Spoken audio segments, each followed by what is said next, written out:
Counter-terror watchdog Financial Action Task Force has time and again criticized Pakistan's inaction against proscribed terror outfits that continue to function under different names. In the past 2 decades, several groups accused of carrying out terror attacks have avoided a crackdown by changing their names. The resurfacing of terror factions over the years has led regional experts to question the government's willingness to hold such outfits accountable. We take a look. A video in the public domain shows a Pakistani police officer praising Jamaat-ud-Dawa for rescue efforts in Murree after 22 Pakistanis were found frozen to death in their vehicles, which had been stuck due to heavy snowfall in the area. Another video shows several people sitting in a vehicle thanking Hafiz Saeed for helping them, with a man saying some social activists affiliated with Hafiz Saeed came and provided them with food. These videos are being shared multiple times by pro-LET social accounts. With the Murree tragedy, the group is active again and is using this incident to gain sympathy and subsequently recruits, which puts a serious question over Pakistani government's claims that it is containing such terror groups.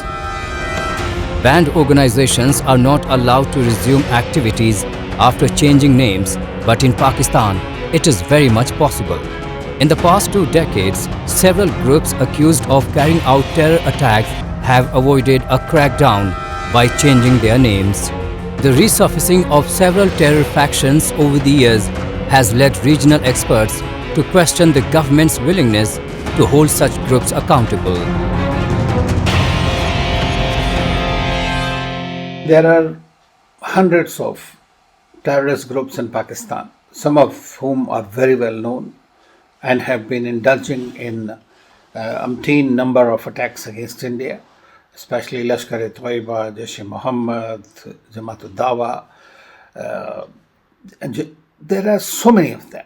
And what they do is, whenever they come under pressure, whether from the FATF or from other international organizations, with the connivance of Pakistani intelligence agencies, the military, and the deep state, so to say, or sometimes with the connivance of the government itself, they are able to mutate themselves. They rename into a new group, and then they start recruiting people. They start arranging funding.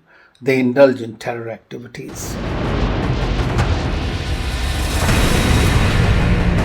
Terrorist groups in Pakistan organize special campaigns during natural disasters and festivals.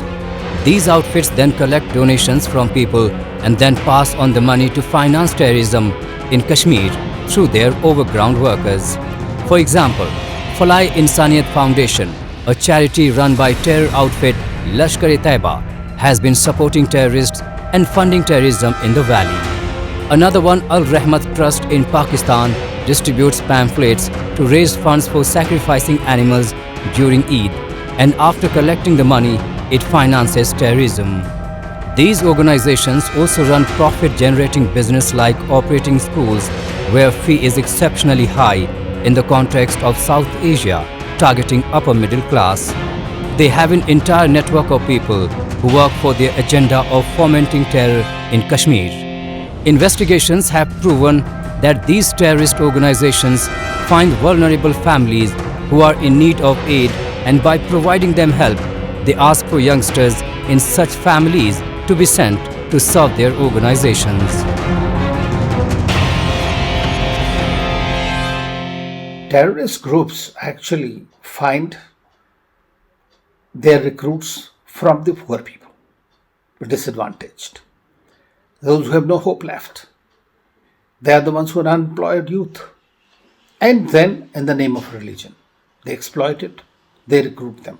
So this is also one of the major problems that only the states can resolve in concert with the religious leaders. But Pakistan will not do so because it helps them.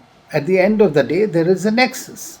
So they may not want it to happen in their own country, but when you use it as a policy in the other country, you continue to support these kind of organizations and activities, and eventually they come and hit you back.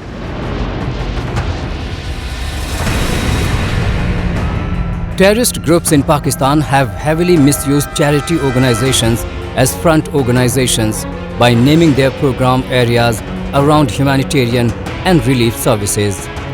Pakistan has the capacity to stop these groups from changing names and operating freely, but it simply doesn't have the desire to do so. The government is willfully ignoring the problem because authorities believe the groups somehow promote the government's interests in the region. While the problem is not new, it may be worsening as many of these radical groups are trying to rebrand themselves to enter national politics.